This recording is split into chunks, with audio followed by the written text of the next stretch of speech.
안녕하세요. DJ 현희입니다. 오늘의 사연 시작해 보겠습니다. 안녕하세요. 저는 올해로 30대 후반이 된 여자입니다. 눈에 넣어도 아프지 않을 사랑스러운 딸 하나를 키우면서 누구보다 열심히 살아가고 있어요. 사실 저에겐 생각만 해도 가슴이 아리는 기억 하나가 있습니다. 바로 남편인데요. 이 세상 누구보다도 저와 딸을 사랑했던 남편과 뜻하지 않은 작별을 하게 됐을 때 저는 세상이 무너져 내리는 줄 알았어요. 남편 없는 인생을 단 한 번도 생각해 보지 않았거든요. 항상 제가 이 사람보다 먼저 세상을 떠나게 해달라고 빌었는데 남편의 부재는 제게 참 큰 상처이자 슬픔으로 다가왔었어요. 그런데 얼마 전 저는 남편의 사고에 대해 엄청나게 충격적인 사실 하나를 알게 됐어요. 그 일을 알게 되고 해결되기까지의 이야기를 오늘 이렇게 사연으로 이야기해볼까 해요. 끝까지 잘 들어주시면 감사하겠습니다. 저는 어딜 가도 나이답지 않게 차분하다는 이야기를 많이 들어왔어요. 사실 제가 차분하고 침착한 성격이 된 데에는 저희 집안 분위기의 영향이 클 수밖에 없었습니다. 제가 초등학생이 되던 무렵 아버지의 사업이 부도가 나면서 집안이 하루아침에 와르르 무너져 내리게 됐거든요. 그때부터였던 것 같아요. 학교를 마치고 집에만 오면 거실에서 싸우다가 울음을 터뜨리는 부모님의 모습을 봤고 저는 그런 부모님을 볼 때마다 방에 들어가 숨죽여 같이 울곤 했어요. 텔레비전 소리가 시끄럽지 않도록 볼륨을 줄이고 집안에서 걸음을 걸을 때에도 부모님의 심기가 거슬릴까 싶어 조용히 걷고 누가 부를까봐 고개를 숙이며 조용히 지냈던 그날의 기억이 아직도 생생하게 떠오르곤 해요. 하루하루 불안한 마음을 숨기며 살았고 어른들의 표정 하나에도 쉽게 움츠러들곤 했던 시절이었죠. 저는 본디 겁이 많고 소심하기만 한 아이였는데 점점 불행을 마주하는 것에 있어 무감각해지는 스스로를 보며 다짐하게 됐어요. 무슨 일이 있어도 쉽게 울지 않을 것이고 주저앉지 않을 것이고 절망하지 않을 것이라고 말이죠. 그 다짐이 저의 인생의 큰 전환점이 된 셈이었습니다. 어떤 일이 있어도 실망하지 않았고 속상한 일이 있어도 얼굴에 티를 내지 않았으며 항상 침착하고 이성적으로 생각하려 애썼어요. 슬퍼하고 속상해한다고 달라질 수 있는 일이라면 한없이 감정을 드러내겠지만 달라지는 것이 없으니 이성적으로 냉철하게 마음을 먹었죠. 그렇게 점점 자리를 잡게 된 성격은 어른이 되어서도 여전히 달라지지 않았고 덕분에 저는 주변에서 항상 차분하고 믿을 만한 사람으로 불리게 됐어요. 성인이 되어 사회생활을 하면서도 저는 누구에게나 기대거나 감정적으로 흔들리는 모습을 거의 보이지 않았어요. 속이 아무리 복잡해도 겉으로는 조용히 정리된 표정으로 사람들을 대했거든요. 회의 중에 누군가 시비를 걸어도 목소리를 높이지 않았고 누가 저에 대해서 뒷말을 해도 하던지 말던지 굳이 시간 아깝게 대응하지 않았어요. 그런 성격 덕분인지 직장에서도 윗사람들에게 신뢰를 많이 받았고 동료들 사이에서도 조용하지만 든든한 사람으로 자리매김할 수 있었습니다. 이 무렵쯤 저희 집안 사정도 괜찮아졌고 숨을 돌릴 만한 형편이 되었을 즈음 대학교 때부터 오랫동안 연애를 하던 남편과 결혼을 하게 됐어요. 남편은 대학교 축제에서 처음 만났어요. 같은 학교 다른 과였는데 공연 동아리 부스 앞에서 친구를 기다리다가 우연히 눈이 마주쳤어요. 눈에 띄게 잘생긴 얼굴은 아니었지만 어쩐지 마음이 편해지는 얼굴이었어요. 그런 사람 있잖아요. 괜히 말 한마디라도 더 걸어보고 싶은 사람. 남편이 그런 사람이었어요. 제가 이 이야기를 해주니 남편이 깜짝 놀라면서 저를 보고 이런 이야기를 하는 겁니다. 당신도 그렇게 생각하고 있었어? 나도 당신 보면서 그렇게 생각하고 있었는데 말 한마디 걸어보고 싶다. 어떤 사람인지 궁금하다. 이렇게 생각했었어. 정말? 그럼 내가 말 걸었을 때 엄청 기분 좋았겠네. 귀에서 종소리가 들리는 것 같았지. 어찌나 기분이 좋던지. 우리 둘이 같은 생각을 하고 있었을 줄은 몰랐네. 우리 정말 운명인가 봐. 우연히 만나 서로 첫눈에 반하고 조심스럽게 연락을 이어가다가 수줍은 관계가 시작됐어요. 5년이라는 시간을 만나면서 저희는 단 한 번도 크게 다투지 않고 서로를 이해하며 행복한 연애를 이어나갔습니다. 기념일을 챙기거나 굳이 특별한 날을 만들어 나가지 않아도 저희는 함께 있는 것만으로도 충분히 행복했어요. 그렇게 결혼을 결심했을 때 저희 두 사람은 같은 생각을 하고 있었어요. 소박하지만 따뜻한 가정을 꾸리고 싶다는 바람이었죠. 화려한 결혼식도 거창한 신혼집도 필요 없이 그냥 서로 사랑하고 행복하기만 하면 된다고 생각했어요. 저희는 식을 올리지 않고 혼인신고만 진행을 했고 대출 없이 전세로 조그마한 아파트를 얻었습니다. 14평 정도의 작은 평수였지만 그래도 둘이 함께 지낼 수 있는 보금자리가 있다는 것에 너무나도 만족했어요. 작은 가구들을 집안에 하나둘씩 채워놓고 함께 장을 보러 다니면서 풋내기 신혼생활을 즐겁게 누리고 있을 즈음 저희 두 사람 사이에 소중한 생명이 찾아오게 됐습니다. 저는 임신 사실을 알게 된 후 고민이 됐어요. 아무래도 맞벌이를 하는 것이 저희 둘을 위해서도 그리고 태어날 아이를 위해서도 좋은 선택일 것 같은데 임신을 하게 되면 배도 점점 나오게 될 거고 컨디션도 많이 안 좋아질 텐데 일을 하는 게 민폐를 끼치는 건 아닐지 걱정이 됐거든요. 그때 남편이 제 손을 꼭 잡아주면서 이렇게 얘기했어요. 있잖아, 너무 걱정하지 마. 돈은 나 혼자 벌어도 세 식구 살기에 충분하니까. 그래도 어떻게 당신 혼자 벌라고 할 수 있겠어. 당신도 힘들 텐데. 아니, 나는 전혀 안 힘들어.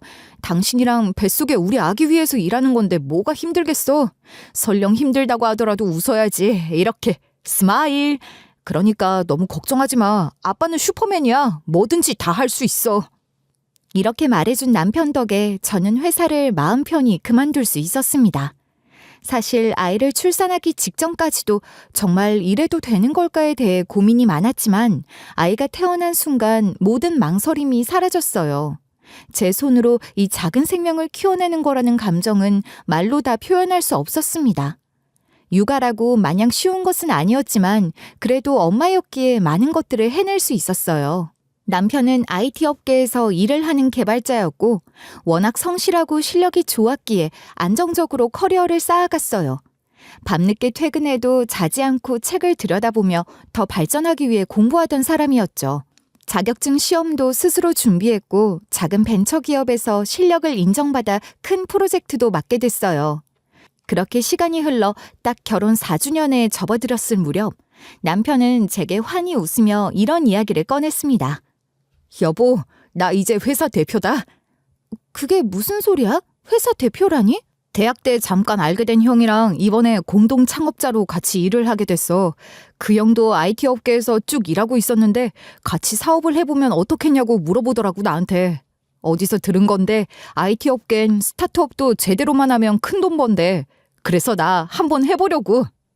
남편은 초등학교 소풍을 앞둔 아이처럼 들떠 있었고 저는 그런 남편이 자랑스러웠어요. 남편의 그 밝은 얼굴을 보고 있자니 힘들어도 이 사람을 응원하고 싶다는 생각이 절로 들었어요. 하고 싶은 일을 하는 남편의 모습은 누구보다 반짝거렸거든요. 하지만 스타트업이라는 길은 생각보다 훨씬 더 거칠고 험했어요. IT 업계 특성상 일이 많을 뿐만 아니라 야근과 철야는 기본이었어요. 남편은 대표이기도 하지만 프로그램을 개발하는 사람이었기 때문에 매일 밤늦게까지 일을 했고 집에 들어올 때는 지친 기색이 역력했어요. 가끔은 술에 취한 채 들어와 조용히 소파에 앉아 멍하니 창밖을 바라볼 때도 많았어요. 저는 남편이 들어올 때까지 자지 않고 조용히 남편이 오길 기다리곤 했습니다. 왔어? 오늘은 좀 늦었네. 안 자고 나 기다리고 있었어? 시간이 많이 늦었는데 미안해. 하필이면 오늘 서버에 문제가 생기는 바람에. 아니야. 당신 바쁜 거 누가 몰라. 놀다 온 것도 아니고 일하다가 온 건데 뭐가 미안해. 미안하기는. 그런 이야기 하지 마. 나 당신한테 미안한 거 투성이야. 평생 행복하게 해주겠다고 했는데 이렇게 고생이나 하게 만들고. 저는 고개를 저으며 풀 죽은 남편의 등을 토닥였어요. 사실 하루하루 육아와 집안일에 지치지 않는 날이 없었지만 저는 단 한 번도 남편에게 짜증을 낸 적이 없었어요. 혼자 아이를 돌보는 게 얼마나 힘든지 남편도 알고 있었고 거기에 대해 늘 미안해했지만 저는 그게 제 역할이라고 생각했습니다. 사실 육아를 한다는 건 생각보다 훨씬 버거운 일이었어요. 아이가 아프기라도 하면 밤을 새워 간호를 해야 했고 낮에는 집안일에 장보기에 쉴 틈 같은 건 꿈도 꿀 수 없었죠. 아이가 처음 열이 났던 날 신발이 벗겨지는지도 모르고 아이를 업고 응급실로 내달렸을 때도 있었어요. 때때로 거울을 보면 눈밑이 푹 꺼진 제 얼굴이 낯설게 느껴질 정도로 힘들었죠. 그래도 저는 그 모든 것을 감내하면서 살았어요. 제가 선택한 길이기도 했고 무엇보다 아이의 엄마였으니까요. 그런 제 모습을 늘 바라만 보던 남편은 어느 날부턴 주말마다 집 앞 놀이터에서 딸과 함께 놀아주거나 놀이공원에 가는 등 아이와 함께 시간을 보내곤 했어요. 본인도 충분히 바쁠 텐데 제게 커피 한 잔 할 수 있는 여유라도 주고 싶어서 무리를 한 것이었죠. 그렇게 평범한 일상을 보내던 어느 날 남편이 뿌듯한 표정으로 제 앞에 뭔가를 내밀었습니다. 그것은 바로 명함이었어요. 오늘 명함 나왔어. 어때? 완전 폼나지? 여기 딱 대표라는 직책도 적혀 있고 말이야. 이야, 우리 남편 완전 멋진데? 박 대표님 기분 좋으시겠습니다. 당연하지. 이 대표라는 이름이 가지고 있는 무게가 생각보다 더 커. 앞으로 당신이랑 예은이 부족한 것 없이 원하는 건 뭐든지 다 할 수 있도록 내가 정말 열심히 살게. 저는 식탁 위에 놓인 남편의 명함을 바라봤어요. 그 작은 명함 위에 적힌 이름과 대표라는 두 글자가 유난히 또렷하게 보였어요. 그 글자를 보며 저는 생각했어요. 이 명함 하나가 우리 가족의 내일을 더 나은 방향으로 이끌어줄 거라고 말이죠. 그러던 어느 날부턴가 저희 가족에게 변화가 찾아왔습니다. 항상 저와 딸에게만큼은 다정하고 웃음을 잃지 않았던 남편이 어딘가 모르게 어두워지기 시작했어요. 처음엔 요즘 들어 일이 바빠서 그런가 보다 했습니다. 스타트업을 운영하는 입장이니 당연히 스트레스를 받는 일도 많을 것이고 밤낮 없이 일하다 보면 당연히 남편도 사람인지라 예민해질 수 있는 거잖아요. 그런데 단순히 어두워진 것뿐만이 아니라 이상행동까지 함께하기 시작했어요.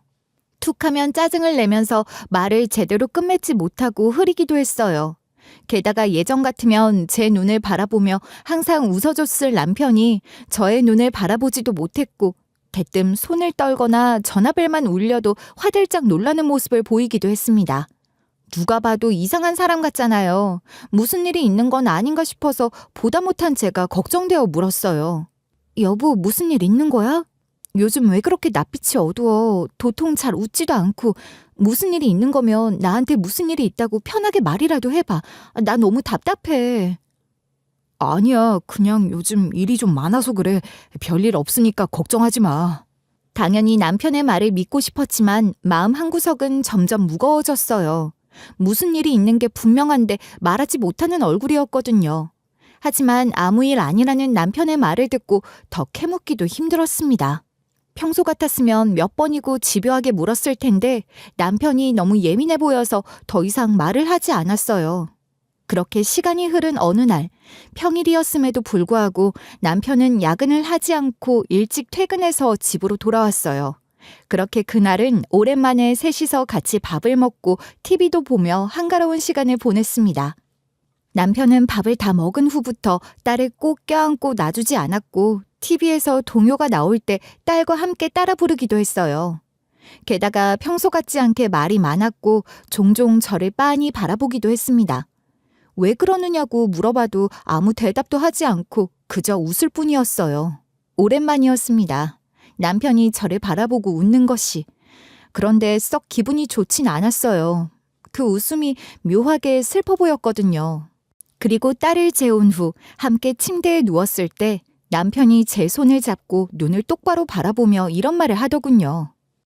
여보, 혹시라도 나한테 무슨 일이 생기면 당신 몸도 당신이 지키고 예은이도 당신이 꼭 지켜줘야 해. 내 말 무슨 말인지 알아듣겠지? 무슨 소리를 하는 거야 갑자기. 왜 그런 말을 해. 평소에는 그런 말도 안 하는 사람이. 요즘 따라 당신 너무 이상해. 안 하던 짓만 계속하고 사람 신경 쓰이게. 아니, 사람 일은 모르는 거잖아. 오늘 멀쩡하게 이렇게 대화를 하고 행복한 일상을 보내더라도 내일은 아닐 수도 있으니까. 그런 거 있잖아. 눈 깜짝할 새에 찾아오는 불행 같은 거. 우리 가족한테는 그런 거 찾아올 일 없어. 그러니까 행여라도 그런 말 하지 말고 그런 생각도 하지 마. 당신한테는 아무 일도 안 일어날 거니까. 그리고 무슨 일 있으면 속으로 꽁하게 있지 말고 제발 이야기를 해. 근본적인 해결은 안 되더라도 무게를 조금이라도 덜 수 있는 거잖아. 내 말 무슨 말인지 알겠지? 아무렇지 않게 남편에게 이야기를 하긴 했지만 계속 등골이 서늘한 기분이 들었습니다. 원래는 이런 말을 아예 꺼내질 않는 사람인데 왜 이런 이야기를 하는지 도저히 알 수가 없었죠. 저는 남편을 붙들고 캐묻고 싶은 것이 한 트럭이었지만 괜히 화가 나서 아무 말도 하지 않았어요. 저한테 이런 이야기를 하는 남편이 한없이 미울 뿐이었습니다. 그날 밤 저는 좀처럼 마음 편하게 잠들 수가 없었어요. 남편이 무슨 말을 하려던 건지, 왜 그런 얘기를 한 건지 계속해서 머리에 맴돌았어요. 그 말이 남긴 찝찝함은 불쾌함으로 이어졌고 점점 불안감이 가슴속에서 커지고 있었어요. 혹시나 무슨 일이 일어나진 않을까 하고 말이죠. 그리고 남편이 그 말을 한 지 딱 사흘 뒤, 남편은 갑작스러운 교통사고로 세상을 떠나고 말았습니다. 퇴근하던 길에 차량의 브레이크가 고장이 나서 가드레일을 들이받는 사고가 일어났고 신고는 지나가던 차량 운전자가 했으며 남편은 그 자리에서 세상을 떠났다고 했어요. 경찰은 범죄 정황이 보이지 않아 운전 미숙으로 인한 교통사고로 결론을 내렸어요. 평소에는 잘만 작동하던 블랙박스는 꺼져 있어서 사고 장면을 담지 못했다고 하더군요. 저는 믿을 수가 없었습니다. 남편의 차는 불과 일주일 전에 정비소에서 정비를 받은 상태였기 때문이었죠. 무슨 말씀을 하시는 거예요? 브레이크 고장이라뇨. 이 차 얼마 전에 정비도 받은 차예요. 이상 없다고 했단 말이에요. 그러지 말고 자세히 좀 알아봐 주세요. 멀쩡하던 블랙박스 꺼진 것도 이상하고 저는 다 이상하게만 느껴져요. 조사 좀 제대로 해주세요. 네? 아이, 저희가 그렇게 한가해 보여요. 지금 해야 할 일이 태산인데. 남편분은 아쉽게 됐지만 이런 사고는 99.9% 본인 과실로 일어난 사고예요. 저희도 뭐라고 더 해드리고 싶은데 할 수 있는 게 아무것도 없어서 죄송하네요. 너무 이상하지 않나요? 정비까지 받은 멀쩡한 차의 브레이크가 갑자기 고장이 나고 블랙박스가 작동을 안 하고 있었다는 게. 하지만 저는 의문을 가지고 이 부분을 집요하게 알아볼 정신이 없었습니다. 갑작스럽게 일어난 사고 처리를 저 혼자 해야 했고 저 혼자 장례를 치러야 했으며 무엇보다 어린 딸을 혼자서 돌봐야 했기에 정신이 하나도 없었거든요. 몸이 10개라도 모자랐습니다.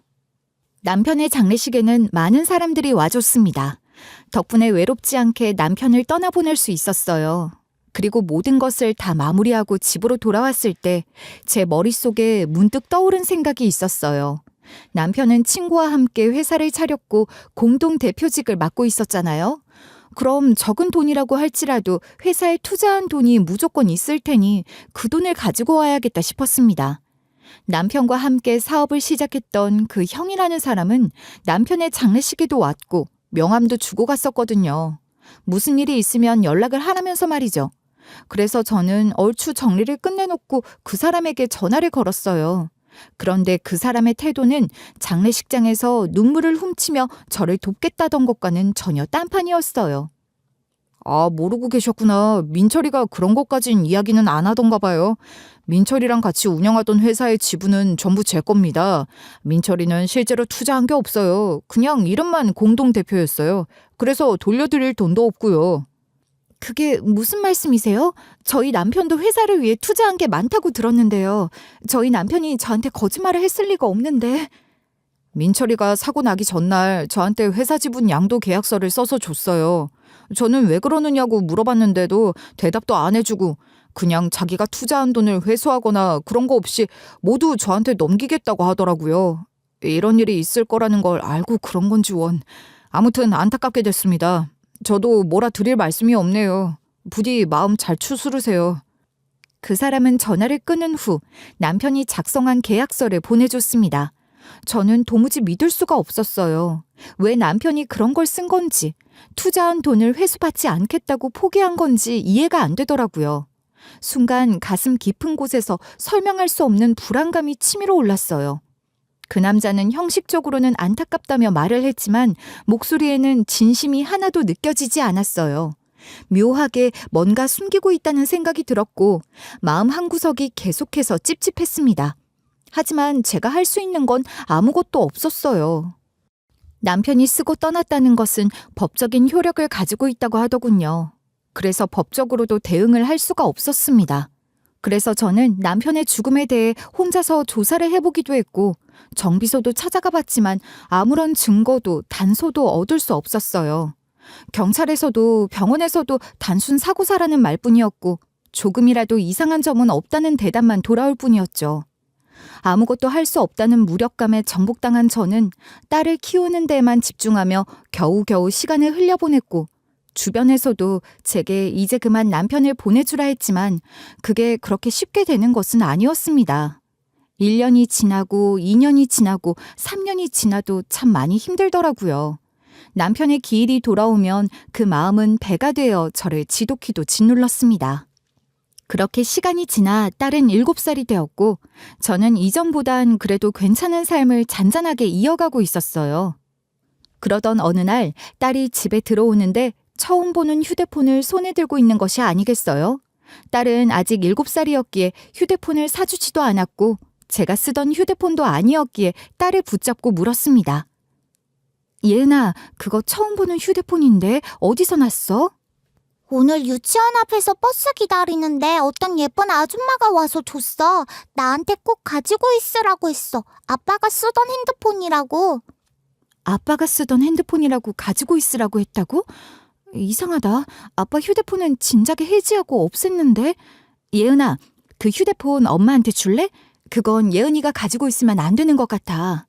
안 돼, 내가 가지고 있을 거야. 그 예쁜 아줌마가 그랬어. 이 휴대폰 가지고 있으면 아빠가 전화를 줄 거니까 꼭 가지고 있으랬어. 저는 딸의 말을 듣고 깜짝 놀랄 수밖에 없었습니다. 대체 어떤 사람이 딸에게 휴대폰을 주고 간 것인지 알 수가 없었죠. 게다가 저희는 알고 있는 지인이 많이 없었기에 더더욱 누구인지 갈피가 잡히지 않았어요. 괜히 더러운 기분이 들어 딸을 좋게 좋게 구슬린 다음 휴대폰을 가지고 왔습니다. 그리고 조심스럽게 전원을 켜보았어요. 휴대폰 배경화면은 딸의 사진이었고 아무래도 남편이 업무상으로 사용하던 휴대폰인 것 같았습니다. 사업하는 사람들은 원래 휴대폰을 2-3개씩 들고 다녔으니까요. 그런데 뭔가 이상했습니다.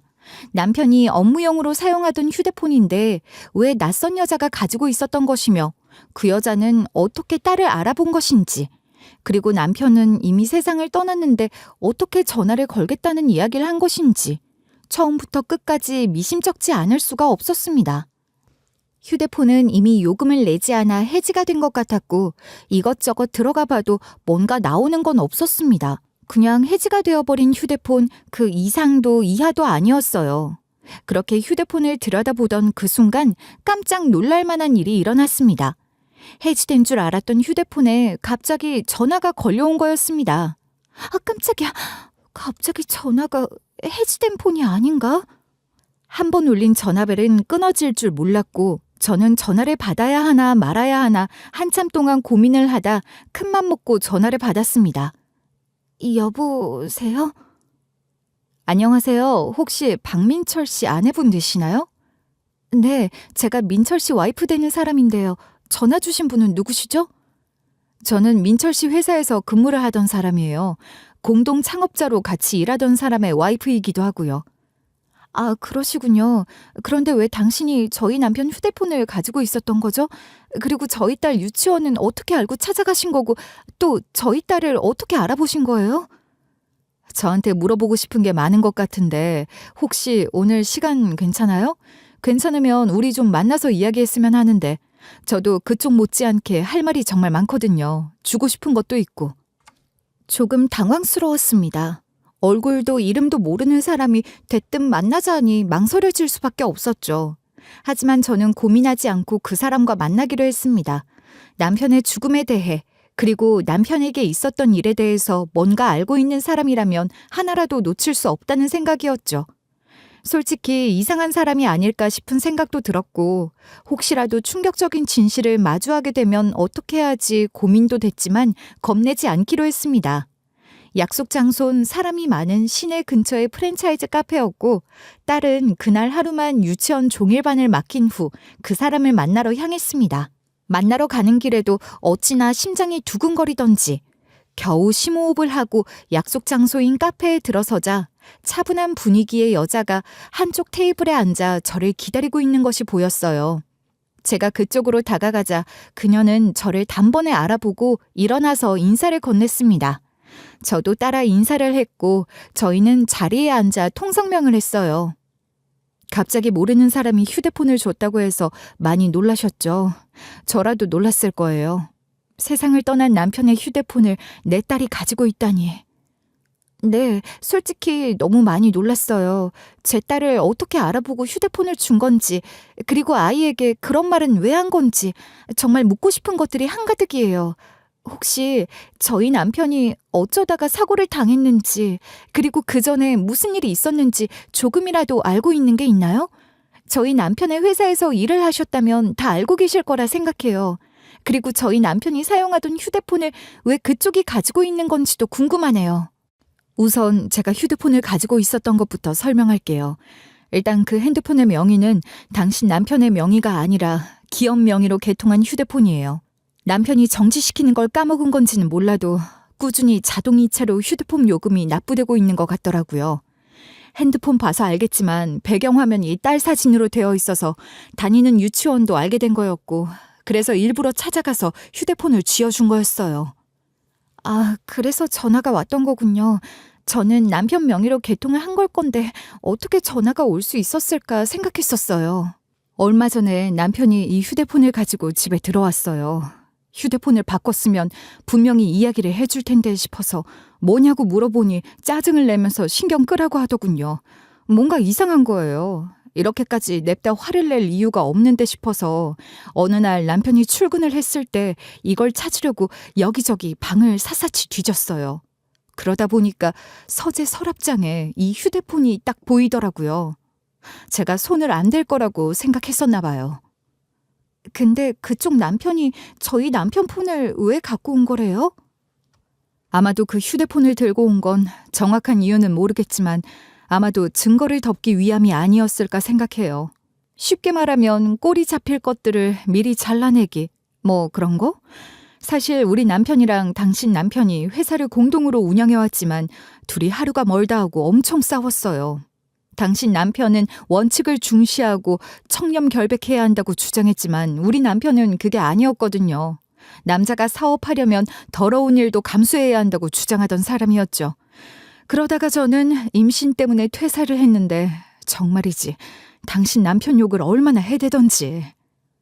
저희 남편 욕을 했다고요? 왜요? 그리고 무슨 증거요? 욕하는 건 남편 입버릇이었어요. 분명히 언젠가 한번 크게 된통 당할 일이 있을 거다 하면서 온갖 욕을 해댔죠. 그런데 그 인간 당신 남편한테만 그런 건 아니에요. 저한테도 꾸준히 그랬어요. 틈만 나면 집착을 하고 어디 나가지도 못하게 하고. 그 삶이 신물이 나서 이혼을 결심했고 이혼하기 전에 뭐라도 하나 잡아야겠다 싶은 마음이 들어서 남편이 잠든 사이에 노트북 태블릿 같은 걸 몰래 뒤져봤죠. 그러다가 제가 찾은 게 바로 이거예요. 그 여자는 제 앞에 조그마한 USB 하나를 내밀었습니다. 컴퓨터나 노트북에 연결해서 파일을 확인할 수 있는 장치 같은 것이었는데 이 안에 모든 증거가 담겨 있다고 하더군요.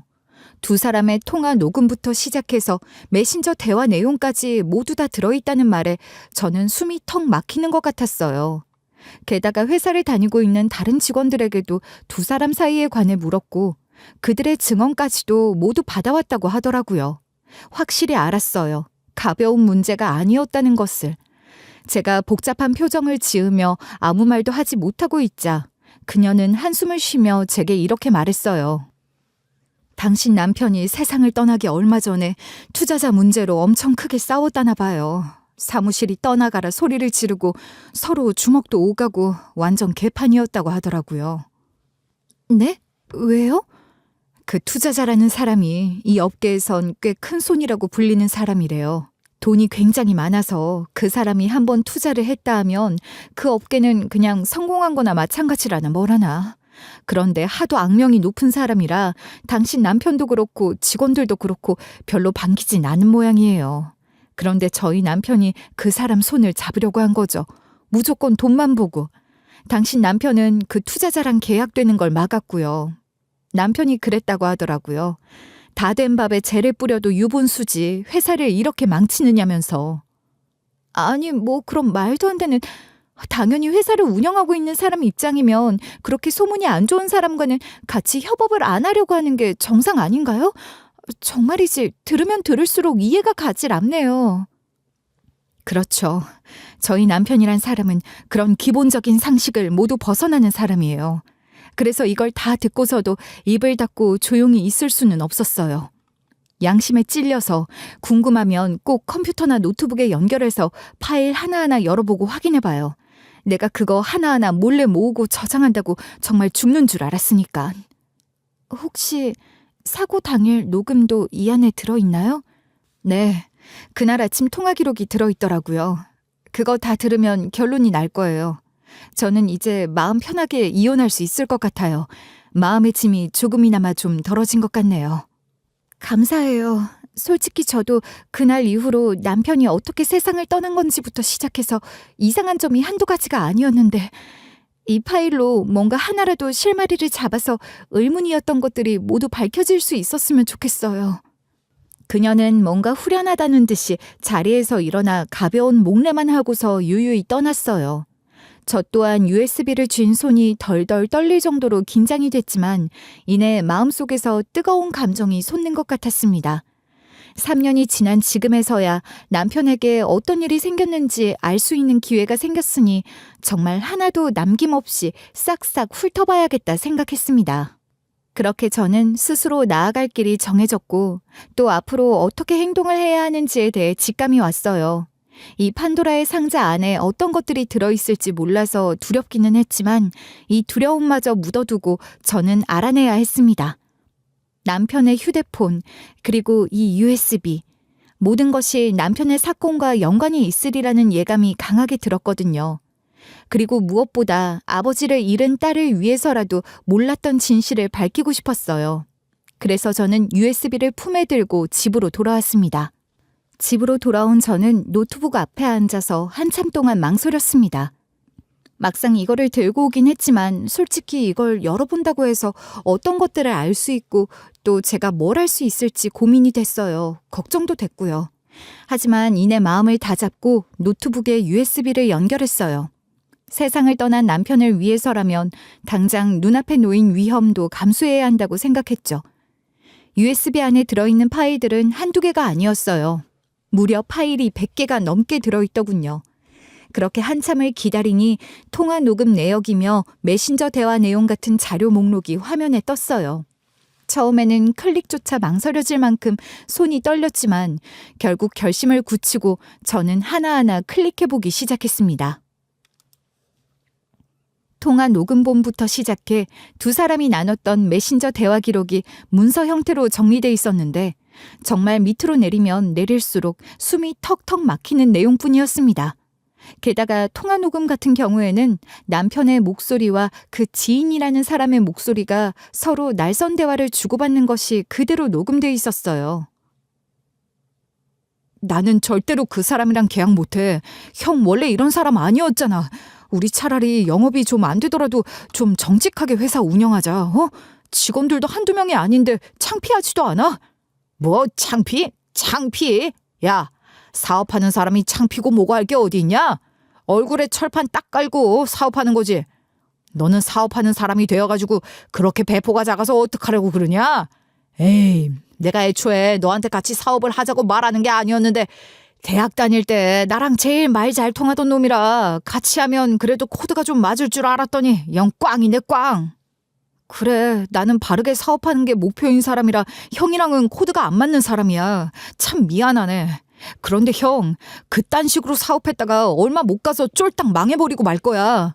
지금 내 말이 틀린 것 같지? 나중에 가봐. 내 말이 맞았구나 하고 땅을 칠 날이 올 테니까. 뭐? 야, 너 말 다 했냐? 어? 뭐만 하면 12조의 대화. 나중에는 귀가 아플 정도로 소리를 지르며 욕지거리를 내뱉는 모습에 저는 확신했습니다. 남편의 사고는 단순한 교통사고가 아니라 뭔가 음모가 확실히 얽힌 사건이라는 것을 말이죠. 3년 전 어린 딸과 사건을 처리하고 장례를 치르는 것에만 매달리느라 수상쩍은 정황을 깊이 파지 못한 것이 한탄스러울 정도였습니다. 하지만 이제라도 이 일이 어떻게 되었는지 대충은 알게 됐기에 이 파일 안에 담긴 증거를 바탕으로 진실을 밝혀야겠다 싶었어요. 그래서 저는 곧장 자료를 백업해두고 혹시 제게 무슨 일이 생기면 이걸 세상에 공개해달라는 부탁을 하기 위해 믿을 만한 지인과 지역 언론사 기자에게 파일을 전송했어요. 모두들 그 파일을 받고 나서 입을 모아 하는 말이 있었습니다. 이 일을 파헤치려고 하다가 되려 제가 위험할 수도 있다는 것이었죠. 다들 걱정스럽게 말했지만 남편의 죽음 뒤에 감춰진 것들을 그냥 모른 척 이미 지나간 일이라는 듯 덮어버리게 되면 평생 후회할 거라 생각했기에 저는 제가 큰일이 나는 것도 불사한 채 부탁을 했습니다. 그리고 며칠 뒤 한 기자가 제게 연락을 취해왔어요. 저를 만나서 이 일에 대해 자세히 듣고 싶다는 것이었죠. 그래서 저는 집 근처에 있는 조그마한 카페에서 기자님을 만날 수 있었습니다. 저는 차분하게 그동안 있었던 일들을 기자님께 이야기했고 기자님은 제 이야기를 하나도 빠짐없이 조용히 경청해 주셨습니다. 그리고 두 사람의 대화 녹취록과 남편이 죽기 직전 남겼던 수상쩍은 말들을 정리해 보여주자 기자님은 제 손을 꼭 잡고 말씀하셨어요. 이 정도면 지역 언론은 물론 퍼지게 된다면 더 큰 곳으로도 퍼질 수 있을 것 같아요. 제대로 사실을 확인해보고 기사로 내보낸다면 해당 대표가 직접적으로 타격을 받을 수 있겠는데요. 마음고생 많으셨겠어요.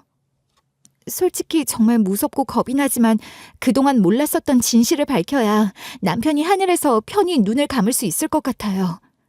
네, 당연히 진실을 밝혀줘야죠.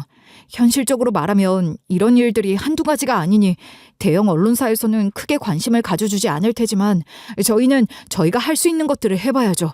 그러다 보면 혹시 알아요. 누구라도 더 눈길을 줄지. 우리 힘내봐요. 기자님은 제 손을 꼭 잡아주시며 잘 될 거라고 위로를 해주셨습니다. 그리고 본격적으로 사건을 시작하기 위해 시동을 걸었어요. 대표적인 언론사가 아닌 지역 언론사의 의문스러운 죽음으로 기사가 났고 저희 동네 내에서는 소소하게 이슈가 되었습니다. 지인은 그걸 노려서 기사 링크를 복사해 자기의 지인들에게 퍼다 나르기 시작했고 점점 많은 사람들이 남편의 이야기에 관심을 가져주기 시작했어요. 남편이 공동으로 창업했던 회사의 이름과 대표의 신상이 까여지면서 그 사람의 과거 행적까지 파헤쳐지기 시작했습니다. 쉽게 말해 과거를 파묘당하기 시작한 것이었죠. 알고 보니 그 사람을 알고 있었던 주변 지인들이 꽤 되더라고요. 그런데 하나같이 입을 모아 이렇게 이야기를 하는 겁니다. 사실 그 지인이라는 사람은 보험 사기부터 시작해서 사금융을 악용해서 사람들을 밥 먹듯이 협박하고 살았다고 하더라고요. 과거가 정말이지 화려한 사람이었습니다. 확실한 건 인생을 잘 살지는 못한 것 같았어요. 너도 나도 그 사람이 잘못했다는 걸 제게 말하고 다녔으니 말이죠. 게다가 과거 남편의 회사에서 일했었던 회계 담당자나 직원들이 언론사를 통해 추가적인 증언들을 마구 쏟아내줬어요. 많은 사람들이 관심을 가져주고 입을 열어준 덕에 언론사에서도 관심을 가지고 기사를 작성해줬습니다. 비록 지역에 유명하지 않은 언론사이긴 했지만 그래도 저의 목소리에 한 명이라도 귀를 기울여줬다는 사실이 그저 감사할 뿐이었어요. 거기에 용기를 얻어 저는 지난날 남편의 사고에 대해 재수사를 요청했습니다.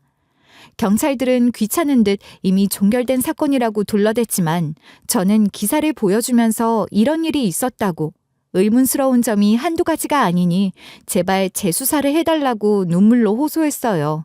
결국 재수사가 시작됐습니다.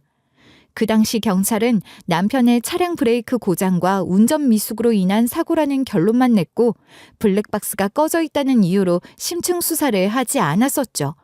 그런데 이번엔 그 당시 CCTV 자료를 뒤져서 그 시간대에 찍힌 것들을 자세히 살펴봤는데 남편 차가 사고가 나기 직전까지 어떤 차량에 추적을 당하고 있었다는 사실이 새롭게 드러났어요.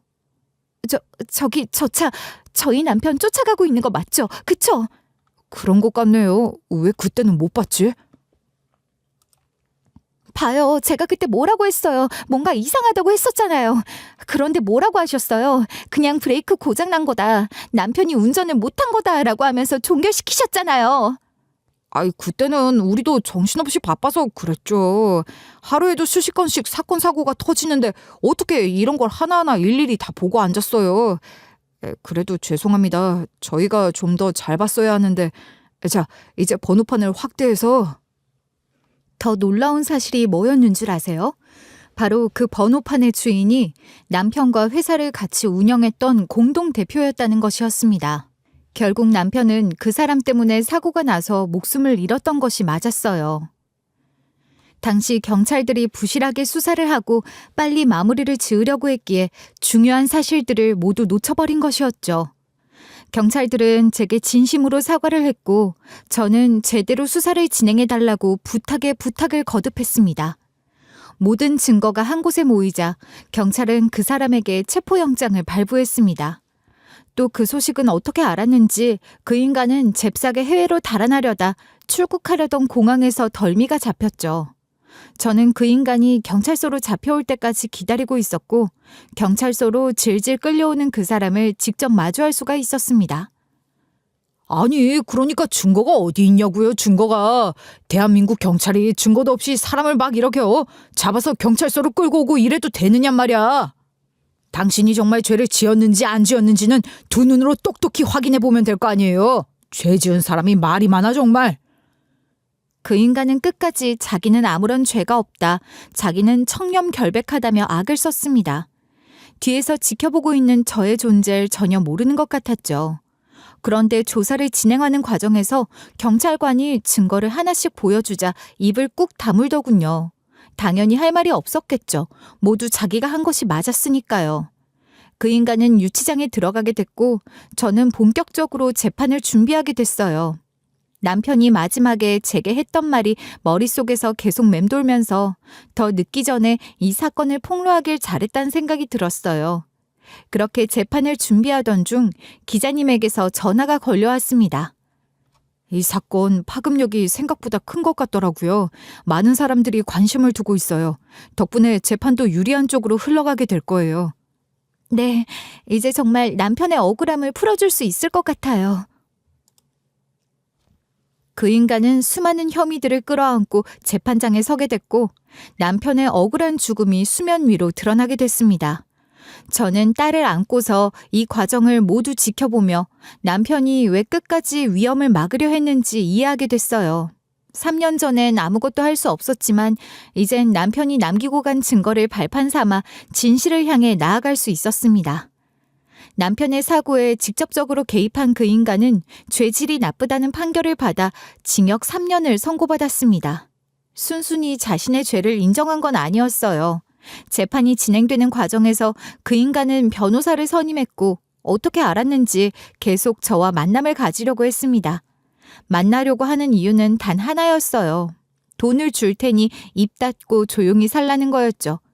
그쪽 변호사가 하는 말이 정말 가관이었습니다. 앞으로 따님도 혼자 키우셔야 하고 형편도 많이 빠듯하실 텐데 피차 이렇게 서로 얼굴 붉히면서 싸울 필요가 있겠습니까? 원하시는 금액만 불러주시면 저희가 부르는 대로 다 드릴 테니 그냥 취하하시죠. 이러시는 거 살아가는데 하등 도움도 안 됩니다. 무슨 말씀을 하시는 거예요? 제가 지금 제 인생에 도움되려고 이러는 것 같아요? 좋은 게 좋은 거라고 계속 이렇게 의미 없는 싸움을 하시면 나중에는 피보십니다. 그러지 말고 좋게 이렇게 말씀드릴 때 합의를 보시는 게 좋으실 텐데요. 참나, 변호사도 꼭 자기 같은 거 선임했네. 저기요, 저는 절대로 돈 같은 거 안 받아요. 저희 남편이 그 인간 때문에 사고로 세상을 떠났어요. 그 인간은 사회적 명예를 잃겠지만 저는 사랑하는 사람을 잃었다고요. 변호사님, 사랑하는 사람 아직 잃어보신 적 없죠? 그래서 이렇게 나오실 수 있는 거예요. 한 번이라도 겪어보세요. 그럼 그 인간 편 절대로 못 들 거예요. 돈을 주겠다는 말에도 저는 끝까지 합의를 하지 않았습니다. 제 남편이 어떻게 떠났는데 그깟 돈으로 소송을 취하하고 그 인간이 멀쩡하게 사회생활하는 걸 볼 수 있겠어요. 재판 이후 몇 번이고 항소를 했지만 모조리 기각을 당했고 그 인간이 운영하던 회사는 기사가 터지고 판결이 난 후 결국 문을 닫게 됐어요. 저는 법정에서 끝까지 싸웠기에 그 인간으로부터 수십억 원의 손해배상금을 받아낼 수 있었지만 마냥 기쁘지만은 않았습니다. 더 일찍 진실을 알아냈다면 남편이 억울하게 세상을 떠나지 않도록 막을 수도 있었을 것 같아 후회가 밀려왔거든요. 일은 잘 마무리됐지만 자책감이 끊임없이 밀려오는 날들을 견디던 중 그 인간의 아내에게서 전화가 걸려왔어요. 잘 지내고 있어요? 재판 잘 끝났다고 들었어요. 이제 마음이 좀 후련한가요? 솔직히 좋지는 않아요. 그 사람이 감옥에 가고 회사도 문을 닫게 됐지만 남편을 살리지 못했다는 생각이 계속 들어서요. 제가 조금만 더 빨리 알았더라면 좋았을 텐데 싶어서. 너무 스스로를 그렇게 채찍질하지 말아요. 어차피 알았어도 몰랐어도 달라지는 건 없었을 거예요. 그리고 알아낼 방법도 없었을 테고요. 저는 그 인간이랑 이혼을 하기로 했어요. 어차피 옥살이를 할 인간이라 당연히 헤어져야 하는 거였지만. 정말요? 그럼 아이는 누가 키우기로 했어요? 당연히 제가 키울 거예요. 아빠 없이 자라게 돼서 딸한텐 좀 미안하지만 적어도 남편처럼 잘못된 사람으로 자라진 않게 열심히 정성껏 잘 키워보려고요. 그렇게 서로가 서로를 위로한 후 전화를 끊고 나니 참 묘한 기분이 들었어요. 그의 아내 역시 지금 마음고생이 많을 텐데 되려 자신을 위로해준다는 사실이 짠하기도 했고요. 힘들기는 했지만 후회 속에서도 정의를 이끌어냈다는 자부심이 전혀 없는 건 아니었습니다. 그래도 남편을 직접적으로 해친 범인은 제대로 처벌을 받았고 그 사람이 저질러왔던 지난날의 과오들도 모두 수면 위로 드러날 수 있었으니까요. 저는 고민을 하다가 그 인간으로부터 받아낸 배상금의 대부분을 사회로 환원하기로 결정했어요. 딸 교육비와 생활비만 남기고 나머지는 남편이 열정을 불태웠던 IT 기업의 발전을 위해 기부하려고 마음을 먹었습니다. 이 돈은 남편의 죽음값 같아서 쓸 수가 없겠더라고요. 아마 남편도 이렇게 돕길 원했을 거예요. 그리고 기부를 한 그날 저는 딸의 손을 꼭 잡고 남편의 납골당을 찾았어요. 억울함을 푸느라 애썼지만 남편은 이미 없으니 마음이 무겁기만 했죠. 하지만 애써 웃으며 남편의 사진을 향해 인사를 건넸습니다. 예은아, 아빠한테 아빠 우리 왔어요 라고 해야지. 아빠, 왔어요. 많이 보고 싶어요. 여보, 하늘에서 우리 다 보고 있었지? 내가 더 빨리 알아봤으면 좋았을 텐데 당신한테는 그저 미안한 마음뿐이야. 그래도 내가 이제는 당신 억울한 거 다 풀었으니까 이젠 하늘에서 편히 쉬길 바래. 난 예은이 잘 키우다가 50년 정도 뒤에 당신 보러 갈게. 저는 남편의 사진을 어루만지면서 딸이 보지 못하도록 눈물을 흘렸고 딸은 아빠 안녕이라며 작은 손을 흔들었습니다. 끝내 남편을 지키지 못했다는 죄책감과 함께 그래도 의문을 밝혀낸 데에 대한 안도감이 뒤섞여 눈물이 멈추지 않았지만 적어도 사랑하는 남편을 괴롭혔던 그 인간은 제대로 처벌받았다는 사실이 큰 위안이 됐습니다. 이제 남편은 더 이상 억울함 없이 편안히 눈 감을 수 있을 거라고 저는 마음 깊이 믿어보려고 해요. 이제는 딸과 함께 새로운 길을 가야 하니까 마냥 슬픈 감정에만 머무르고 있을 수는 없었거든요. 그리고 남편이 했던 말처럼 앞으로는 제가 딸을 지켜야 하기도 했고 말이죠. 그리고 나중에 딸이 자라면 이 일에 대해서 모든 사실을 알려줄 생각을 했어요. 아빠가 왜 세상을 떠나게 됐고 그것 때문에 엄마와 아빠를 사랑하던 사람들이 어떤 싸움을 했는지 그리고 어떻게 더 나은 세상을 만들려 했는지에 대해서 말이죠.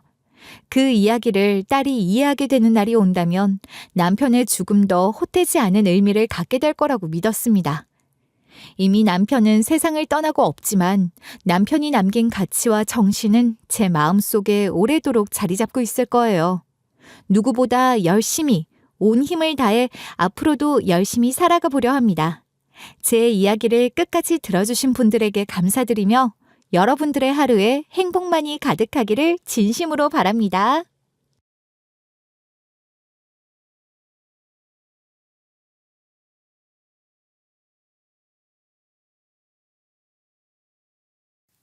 안녕하세요. DJ 사나입니다. 오늘의 사연 시작해 보겠습니다. 안녕하십니까? 저는 40대 중반의 노총각 아재 박병훈이라고 합니다. 그날의 일들은 그저 좀 이상한 우연이라고 생각했어요. 저희 집 앞에 쓰러진 웬 할머니 한 분을 발견했고 그 할머니를 잠깐 보살펴드린 우연 말이에요. 그저 조금 이상한 하루의 시작이라고 여겼던 그 일이 엄청난 파장을 몰고 올 줄은 정말 꿈에도 몰랐죠. 지금 생각해도 믿어지지 않는 그 일이 일어나고 난 뒤에야 저는 알게 됐어요. 그 이상한 하루는 그저 어쩌다 생긴 우연이 아니라 어떤 인연이 되돌아온 것이라는 걸 말입니다. 저는 그 이상한 하루에 대한 이야기를 해보려고 해요. 그 이야기를 하려면 그날의 우연, 아니 인연이 저도 모르게 쌓여갔던 저의 과거에 대해서도 이야기를 해야겠죠. 저는 서울 시내에서도 제일 꼭대기 달동네에서 혼자 살고 있어요. 주민센터 일용직이나 폐지 줍는 어르신들 심부름 같은 걸 하면서 생계를 이어가며 할 일 없이 빈둥거릴 때는 동네 애들 과자나 사주고 동네에 돌아다니는 개나 고양이 밥도 챙기며 살고 있답니다. 나름대로 속사정이 있는 사람이지만 동네 사람들 눈에는 그저 혼자 늙어가는 이상하고 별난 호라비에 불과할 거예요. 그것도 잘 봐줘야 그 정도일 겁니다. 저는 태어날 때부터 저희 엄마의 아픈 손가락이었어요. 큰형과 누나들에 이어 한참 늦게 태어난 늦둥이 막내 아들이었던 전 태어날 때부터 몸이 약하고 잔병치레가 많았다고 해요. 제가 기억하기에도 그랬어요. 감기가 들었다 하면 기관지염이나 폐렴으로 번졌고 잘못 삼킨 사탕 하나에도 열이 펄펄 끓고 그랬던 기억이 제게도 선명하게 남아있거든요. 그럴 때마다 엄마는 약봉지를 끌어안고 오셔서는 그러셨어요. 불쌍한 우리 막내. 엄마가 너무 늙어서 낳은 아들이라 이렇게 몸이 약한 거야. 다 엄마 때문이다. 엄마가 미안해. 얼른 약 먹고 낫자. 응? 난 약 싫은데. 며칠씩 약 먹어야 하는 거 정말 싫어. 그럼 어쩌나? 병원 가면 이만한 주사 맞아야 하는데. 그것보단 약 먹는 게 낫잖아. 아니, 나 차라리 주사 맞을래. 그건 한 번 맞으면 끝나는 거 아니야? 그래? 주사가 더 좋아? 병원에 가면 주사도 맞고 약도 먹어야 할걸? 그런 거야? 그럼 그냥 약 먹을게. 사는 게 빠듯하고 형편이 어려워서 병원 가는 것도 부담이 됐으니 약국에서 겨우 약을 지어 오셨던 건데 전 그것도 모르고 철없는 소리를 했다는 걸 나중에야 알았죠. 당황하면서도 미안해 어쩔 줄 몰라 하던 엄마의 모습을 떠올리며 이해하게 된 것도 훨씬 나중이었어요. 하도 자주 아팠으니 엄마는 제 숨소리만 듣고도 어디가 아픈 모양이다 하셨죠. 그렇게 잔병치레를 달고 살았던 것 같아요. 감기 같은 것도 한 번 걸리면 최소 2주는 기본이었으니 저도 괴로웠죠. 제가 그렇게 자주 아팠는데 엄마는 제가 아플 때마다 내가 더 일찍 나았어야 했는데 하며 엄마 자신을 탓하는 말씀만 하셨어요. 약국에서 지어온 약을 아무리 먹어도 낫지 않으면 엄마는 큰맘 먹고 절 병원에 데려가시기도 하셨는데 건강보험증 하나 들고 병원 앞까지 갔다가 진료비 확인하고 그냥 돌아온 기억도 있어요. 그러니 이러나 저러나 약국 단골이 될 수밖에요. 제가 그렇게 자주 아픈 동안 엄마 마음에는 구멍 하나씩을 더 뚫고 있었어요. 엄마는 그 구멍을 감추려고 늘 바쁘게 움직였고 제 병을 늘 엄마 탓으로 돌렸죠. 지금은 알 것 같습니다. 엄마가 들고 오던 그 약봉지마다 담겨 있었던 건 엄마의 마음 한 조각이었던 걸 말이에요. 아버지는 제가 초등학교 2학년 때 돌아가셨는데 그해 겨울 저희 집은 난방보다도 희망이 먼저 꺼진 것 같았어요. 그래도 아버지가 고정적으로 벌어다 주시던 수입으로 자식 셋 먹여 살릴 수 있었는데 아버지가 갑자기 돌아가셨으니 그만큼 돈이 모자랐고 방에 난방이 되지 않는 것보다 앞으로의 희망이 없다는 게 더 춥고 절망적인 거였죠. 그러니 엄마가 하던 일을 더 늘릴 수밖에 없었어요. 엄마는 아버지가 살아계셨을 때도 식당 일을 나가셨었는데 이제 식당을 몇 군데나 더 추가해서 아침부터 밤 늦도록 그 식당들을 돌아다니며 주방 일을 하셔야 했던 겁니다. 동이 트기도 전인 이른 새벽, 시장통 할머니 국밥집을 시작으로 낮엔 백반집, 저녁엔 족발보쌈 전문점, 앞치마를 갈아입을 틈도 없이 하루에 최소 그 3군데 식당을 돌아가며 불 앞에서 썰고 지지고 하며 사방으로 튀는 기름을 맞으셨어요. 어떨 땐 밤늦게 고깃집 한 군데를 더 들러오실 때도 있었고, 엄마 손맛을 아는 누가 김장 도와달라고 하거나 집안 잔치 도와달라고 하면 그때마다 돈을 받고 그런 집으로 불려다니기도 하셨죠. 한 번은 준비물 살 돈을 받으러 학교 가는 길에 국밥집에 들른 적이 있었는데요. 열기 가득한 주방에서 땀을 뻘뻘 흘리던 엄마는 급하게 고무장갑을 벗어 꾸깃해진 돈을 꺼내어 제 손에 쥐어주셨어요. 그때 엄마가 끼고 있던 고무장갑 속에 고인 땀 냄새가 어찌나 진했는지 지금도 생각이 나곤 해요. 어느 해인가는 제 운동회가 있던 날 새벽에 시장통 국밥집 일을 마치자마자 급하게 뛰어오시느라 식당 앞치마를 그대로 하고 오셨던 적이 있었는데 그 모습을 본 애들이 막 그러는 거예요. 야, 니네 엄마 앞치마 하고 오셨네? 저게 뭐야? 진짜 웃기다. 밥하다가 나온 거야, 뭐야? 야, 딱 보면 모르냐? 저건 집에서 하는 앞치마가 아니야. 얘네 엄마 식당 아줌마잖아. 시장에 있는 국밥집에서 일할걸? 국밥집이야? 난 족발집인 줄 알았는데. 몰라. 그게 뭐 중요한 건 아니고. 야, 니네 엄마 때문에 운동회가 갑자기 시장 아줌마들 반상회가 된 것 같잖아. 저 앞치마에 묻은 건 뭐야? 저거 김치 국물 아니야? 보기만 해도 냄새가 다 나네. 왜? 우리 엄마가 식당에서 일하는 게 그렇게 웃겨? 뭐야? 넌 그럼 너희 엄마가 식당 아줌마인 게 자랑스럽기라도 하냐? 당연하지. 너네 엄마는 뭐 하는데? 운동회에 어울리지도 않는 멋있는 옷 입고 오면 그게 잘난 거냐? 우리 엄마는 식당 일해서 나랑 형 누나들까지 먹여 살리는데 자랑스럽고 말고. 저는 엄마가 나이가 많은 것도 식당에서 일하는 주방 아줌마라는 것도 부끄럽지 않았어요. 엄마가 해주는 밥이 세상에서 제일 맛있었고 언제나 제 편인 엄마가 좋기만 했으니까요. 아닌 게 아니라 제가 막둥이이기도 하고 말썽을 많이 피워서 형 누나들에게 혼날 때가 진짜 많았거든요.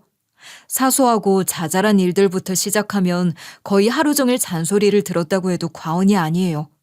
그럴 때마다 엄마만은 제 편을 들어주셨어요. 병훈이 너 이것도 너지? 몇 번을 말해. 갖고 놀던 거 치우고 다른 걸 꺼내라고 했잖아.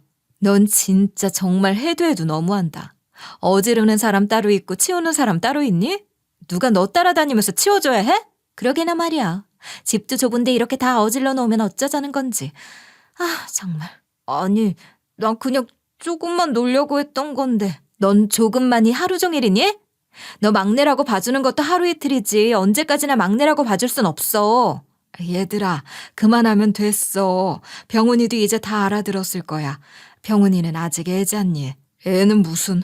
엄마, 얘가 지금 나이가 몇 살인데 애라고 하시는 거예요. 엄마가 그러시니까 애 버릇이 더 나빠지죠. 안 그래.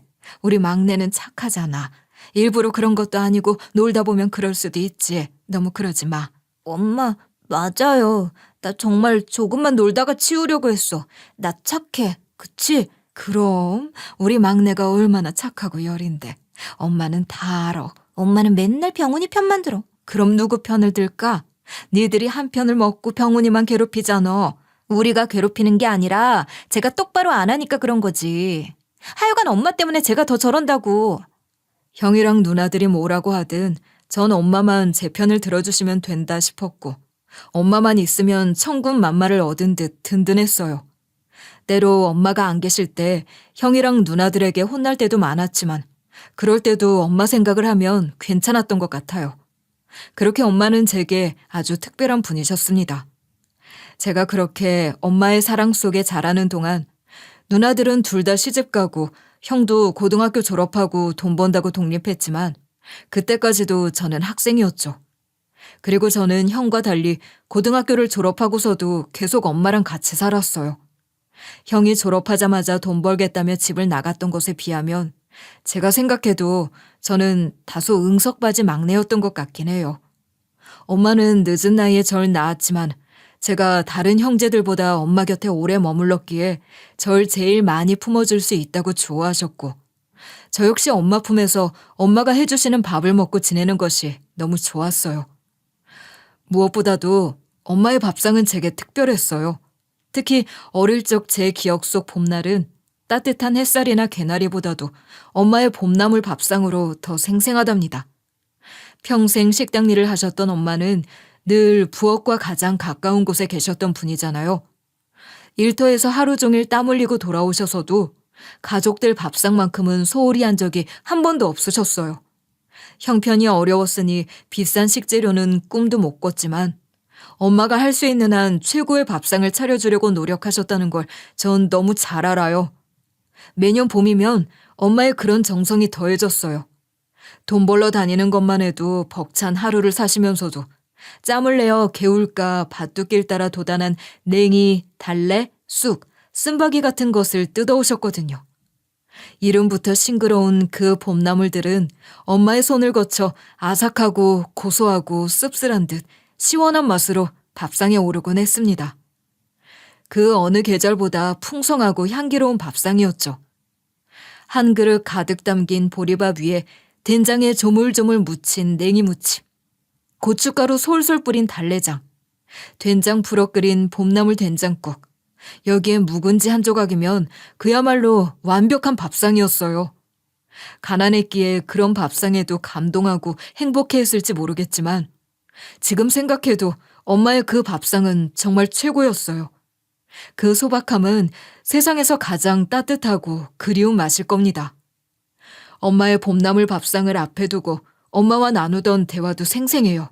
엄마, 난 엄마가 끓여주는 봄나물 된장국이 세상에서 제일 맛있어. 그걸 맛있다고 해주는 게 너밖에 없지만 엄마는 네가 맛있다고 하면 그걸로 됐어. 봄나물 나는 동안 실컷 먹을 수 있게 해줄게. 형이나 누나들은 맛을 몰라, 그치? 이게 쌉싸름하면서도 달큰한 게 얼마나 맛있는데. 아유, 우리 병훈이 봄나물 맛을 제대로 하네. 그럼 엄마 덕분에 어릴 때부터 봄나물 맛 제대로 보며 자랐잖아. 옛날처럼 지천에 봄나물이 깔려있지 않아서 사 먹어야 하는 나물이 많아지긴 했지만 이 정도는 엄마가 얼마든지 사 먹일 수 있으니 맛있을 때 많이 먹으렴. 봄나물은 약이야. 옛날에 이게 그렇게 귀한 줄도 모르고 먹었는데 말이다. 진짜 맛있어. 이 냄새, 뜨끈한 국물 한 숟갈 뜨면 그냥 봄이야. 그렇게 맛있니? 특별할 것도 없는데 그렇게까지 말하면 엄마가 부끄러운데. 아니야, 진짜 맛있어. 엄마 봄나물 된장국은 진짜 최고야. 음식은 손맛도 손맛이지만 마음이지. 우리 병훈이 맛있게 먹일 생각으로 끓인 거라 더 맛있나 보다. 엄마가 차려주시는 봄나물 밥상이 너무 맛있어서 제가 제일 좋아하는 계절도 봄이에요. 그 정도니 말 다 했죠? 봄비라도 촉촉하게 내리는 날이면 지금도 엄마의 봄나물 된장국이 간절해요. 늘 가난했으니 그 밥상이란 것도 소박하기 그지없는 것. 값싼 콩나물이나 무나물 같은 것도 일색이었고 계란 반찬이나 멸치 반찬 같은 것도 어쩌다 한 번씩 먹을 수 있는 특별식일 정도로 소박하다 못해 초라한 밥상이었지만 제게는 그 어떤 화려한 밥상보다도 최고였던 엄마의 밥상. 그 중에서도 봄날의 봄나물 된장국의 냄새는 봄비를 맞은 땅 냄새, 또 엄마의 손맛과 엄마 품의 냄새. 그 모든 것들이 제게는 다 엄마였던 것 같아요. 밥 한 숟가락, 국 한 숟가락 떠먹을 때마다 기억이 새록새록한 것 같아요. 가난했지만 마음만은 풍요로웠던 엄마의 밥상과 그 위로 오가던 다정한 눈길들이 엄마와 제게는 그 자체로 큰 위로였을 겁니다. 그렇게 엄마 사랑 담뿍 받고 자랐지만 저는 철이 참 없었어요. 고등학교를 졸업했을 때 전 아무런 목표도 꿈도 없었거든요. 공업고등학교를 나왔지만 그 흔한 자격증 하나 없었고 쉽게 말해 할 수 있는 것도 하고 싶은 것도 없던 아이였던 거예요. 그런 저를 형이나 누나들이 가만 두고 볼 리가 없죠. 한 번씩 형이랑 누나들이 다 같이 모이는 날이면 저는 또 그 지긋지긋한 잔소리 폭탄을 맞아야 했어요. 너도 이제 고등학교 졸업했으니 성인이다. 언제까지 엄마 품에서 애처럼 그럴 거니? 뭐라도 해서 돈을 벌고 독립할 생각을 해야지. 아, 저 꼴 좀 봐. 아마 아침에 엄마가 밥 차려줬을 때 입고 있던 잠옷 그대로 입고 하루 종일 빈둥거리는 게 일상일 거야. 아니, 뭐 특별히 외출할 일도 없는데 옷을 갈아입을 필요가 있어? 괜히 엄마 빨랫감만 늘리는 거잖아. 그걸 지금 핑계라고 대고 있니? 그게 잘하는 짓이야? 할 일을 찾아야 할 거 아니야. 나도 생각하고 있어. 마땅한 일을 고민하고 있단 말이야. 지난달에도 고민 중이라고 했잖아. 언제까지 고민만 할 건데? 그게 백수지 뭐야. 사실 형 누나들 말이 틀린 거 하나 없는데도 그 백수라는 말에 저도 모르게 긁혔는지 발끈하게 되는 거예요. 도둑이 제발 저리는 것인지 하여간 그 백수라는 말이 저는 참 싫었던 것 같아요. 그런데 형이 말끝마다 백수, 백수라고 하니 그게 정말 싫었던 거죠. 왜 자꾸 백수라고 해? 나도 다 생각이 있어. 고민하고 있다잖아. 네가 그렇게 고민하는 사이에 엄마만 고생하시잖아. 하루 세 끼 밥 해주고 빨래도 해주고. 네가 아직도 어린애인 줄 알아? 고등학교 졸업한 지가 언젠데 아직까지 엄마한테 얹혀 살면서 이러냔 말이야. 나도 알아. 엄마 때문에라도 일할 거야. 해야지. 마땅한 일이 없어서 그렇지만 곧 찾을 거라고. 마땅한 일이 없어도 일단 뭐라도 좀 해봐. 네 입맛에 딱 맞는 일이 어딨니?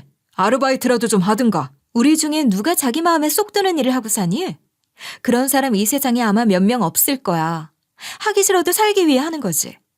넌 엄마한테 얹혀 사니까 절박한 게 없어서 그런 거잖아. 맘만 먹으면 할 일이 얼마나 많을 텐데. 그러니까 우리가 너한테 한심하다고 하는 거야. 물론 저도 언제까지나 집에서 빈둥거릴 수만은 없다고 생각하고 있었어요. 그런데 한 번씩 집에 오는 형이나 누나들 잔소리 등살도 그렇고 저도 눈치라는 게 보이고 엄마한테 미안해서 이것저것 해보긴 했죠. 제일 먼저 해본 건 편의점 야간 아르바이트였어요. 밤 10시부터 아침 6시까지였는데 생각보다 너무 외롭더라고요.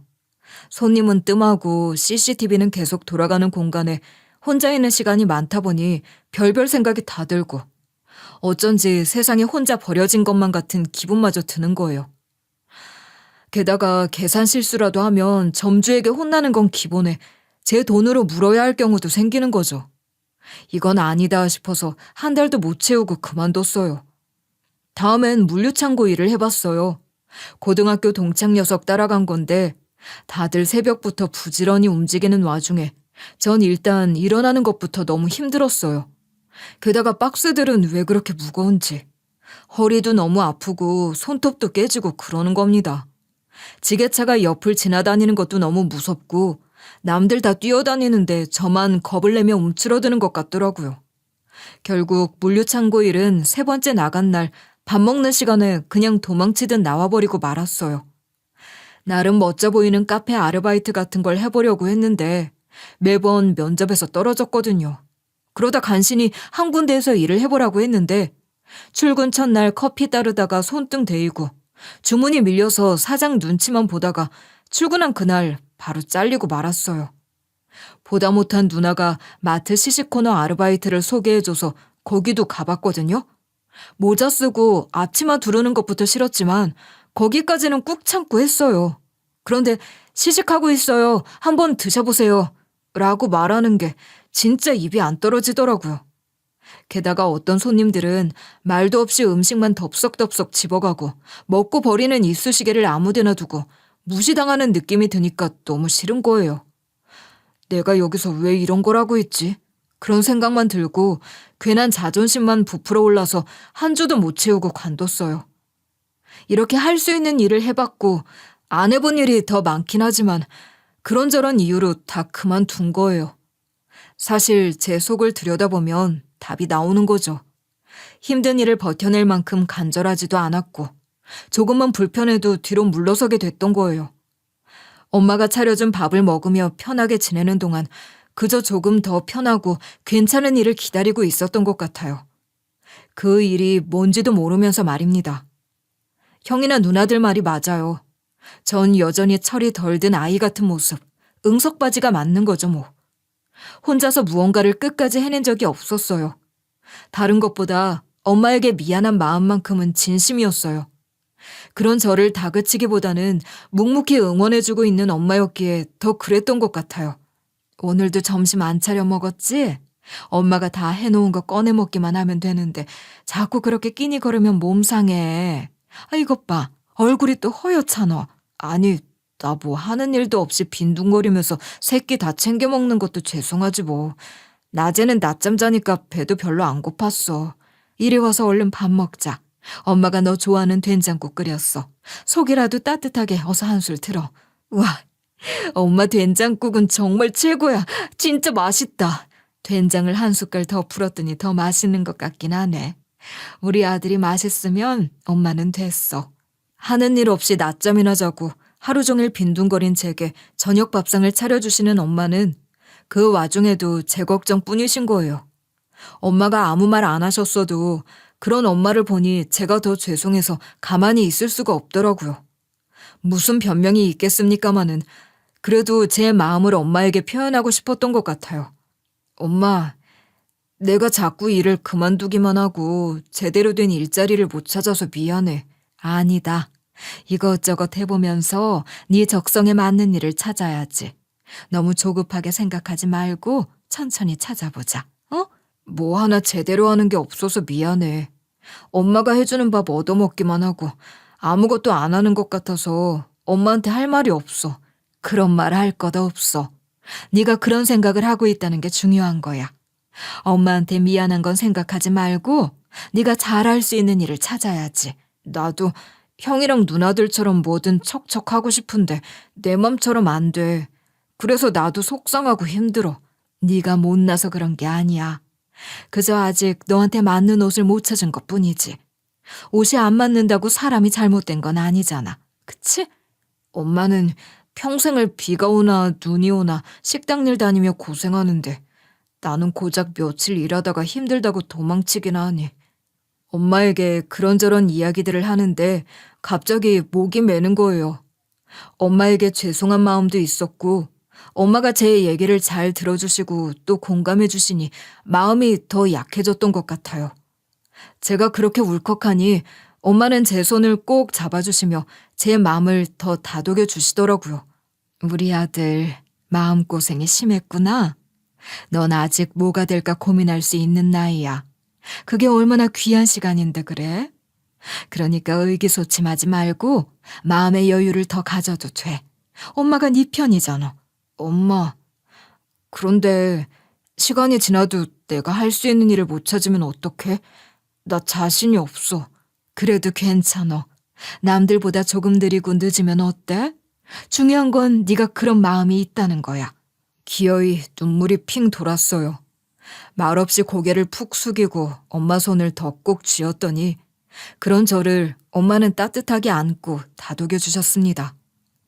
하루 세끼 밥 잘 챙겨 먹고 밤에 잠 잘 자고 그것만 해도 잘하고 있는 거라고. 그러니까 천천히 해보자고. 엄마가 같이 가주겠다고도 하셨어요. 엄마의 그런 말씀들은 단순한 위로를 넘어 엄마라는 존재를 제게 더 각인시켰던 것 같아요. 엄마와의 대화 이후 다시 한번 마음을 다잡고 일자리를 찾아 나섰고 몇 군데 더 실패를 한 후 아파트 청소를 파트타임으로 간간히 하게 됐어요. 그 일이란 게 고정적으로 꾸준히 있는 게 아니긴 했지만 그나마 제가 해본 일들 가운데 제일 할만했거든요. 그렇게 시간이 흘러 나이 30 넘도록 엄마 집에 얹혀서 노모가 벌어오신 돈으로 해주시는 밥상을 받아먹는 신세로 살았어요. 먹고 자고 TV나 틀어놓고 있는 한심한 막내 아들이었던 제게 엄마는 실은 내색을 한 번도 하신 적이 없어요. 너무 많이 자면 몸 아플까봐 걱정이다 하셨고 자고 있는 저를 깨워서 밥은 꼭 먹이고 다시 자라고도 하셨죠. 오히려 동네 어르신들이 너 요즘 뭐 하냐? 어디 일하러는 다니냐? 하며 참견을 하셨고 그때마다 저는 앵무새처럼 일할 땐 하고 쉴 땐 쉬어요 하고 말았습니다. 변변치 못한 자식놈 덕분에 일은 훌쩍 넘어서까지도 일을 하셨던 엄마. 엄마는 집에서도 늘 하는 게 밥하는 일인데 그게 뭐 힘드냐며 계속 일을 다니셨어요. 하나도 힘든 것 없다 하셨지만 늦은 밤 홀로 몸 여기저기 파스를 붙이며 앓는 모습을 저는 여러 번 봤죠. 그런 모습을 뵐 때마다 정신 차리고 살아야지 하는 생각은 들었지만 맘처럼 쉽지 않더라고요. 자식이 효도하도록 부모는 기다려주지 않는다고 하잖아요. 제게도 그런 일이 일어나고 말았습니다. 엄마는 눈발이 날리던 겨울날 돌아가셨어요. 봄바람 불어오면 엄마랑 꽃구경이라도 가고 좋아하는 봄나물 잔뜩 사다가 맛있게 먹고 싶었는데 그 겨울을 넘기지 못하신 거예요. 엄마가 말라붙은 입술로 유언처럼 제게 남기신 마지막 말씀이 뭔지 아세요? 우리 아들 밥 잘 챙겨 먹고 다녀라. 혼자 있어도 밥은 꼭 챙겨 먹어야 해. 그게 끝이었어요. 마지막까지도 밥 잘 챙겨 먹으라는 말씀을 남기고 돌아가신 거죠. 엄마의 그 말씀을 붙들고 엄마와 함께 살던 집에서 저 혼자 살면서 밥은 꼭 챙겨 먹고 살았어요. 오늘도 밥 잘 챙겨 먹었다 하며 엄마가 남겨준 숙제를 하듯이 말입니다. 엄마가 돌아가신 지도 10년이 다 되어 가는데 저는 여전히 변변찮은 사람으로 살고 있어요. 그러면서도 동네 아이들, 하다못해 지나다니는 개, 고양이 밥까지 챙기는 걸 보면 엄마의 그 말씀이 제게는 신념 같은 것이 된 걸지도 모르겠어요. 해마다 봄이 오면 엄마 생각이 더욱 사무치곤 합니다. 폐지 줍는 어르신들 심부름으로 이른 새벽 폐지를 납품하고 집으로 돌아오던 길. 봄비가 촉촉하게 내리기 시작하길래 봄나물 된장국 끓여 먹으려고 냉이 한 움큼 사러 새벽 시장에 들렀다가 집으로 돌아왔죠. 아직 어스름한 기운이 있는 이른 새벽이었는데 저희 집 앞에 웬 할머니 한 분이 쓰러져 계시는 게 아니겠어요? 그 시간에 이런 달동네에, 그것도 하필 저희 집 앞에 쓰러진 할머니라뇨. 절대 모른 척할 수는 없었어요. 특히 엄마 생각이 나기도 했으니까요. 할머니, 왜 여기서 이러고 계세요? 집이 어디세요? 어디 편찮으시거나 불편한 건 아니세요? 할머니는 대답을 하진 못하셨지만 의식이 아예 없으신 건 아니셔서 일단 누추하지만 저희 집으로 모셔와 자리를 봐드리고 누우시게 한 후 냉이 넣은 된장국 끓여서 아침상도 준비했어요. 행색이 그리 누추한 것 같지는 않았지만 정신이 온전하지 않으신 건지 며칠이나 집에 안 들어가신 것 같은 모습이시더라고요. 말씀이 없으셔서 자세한 사정을 알 수는 없지만 제가 할 수 있는 일을 하려고 했어요. 할머니, 우선 밥부터 좀 드세요. 드시고 기운도 좀 차리시고 날도 밝으면 경찰서에 모시고 갈게요. 그러니까 이것부터 한술 뜨세요. 할머니는 여전히 대꾸는 없으셨지만 일어나 앉으시더니 식사를 하시는데 참 맛있게도 드시는 거예요. 며칠 굶으신 것 같기도 했어요. 제가 밥을 조금씩 푸긴 했지만 3그릇이나 드시더니 그제야 드디어 입을 여시는 겁니다. 총각, 고마워. 밥값으로 줄 것도 없는데 고마워서 어째. 아유, 할머니도 참. 밥값이라뇨. 차린 것도 변변찮은데 맛있게 드셔주시니 제가 다 기분이 좋네요. 그런 말씀 마세요. 참 맛있게 잘 먹었어. 봄이 온 줄도 몰랐는데 냉이 된장국을 먹으니 봄이 왔나 싶어. 네, 할머니, 그렇죠. 저도 봄나물 넣은 된장국을 참 좋아하거든요. 새벽 시장에서 막 나온 냉이로 끓인 거예요. 총각이 음식 솜씨가 좋구먼.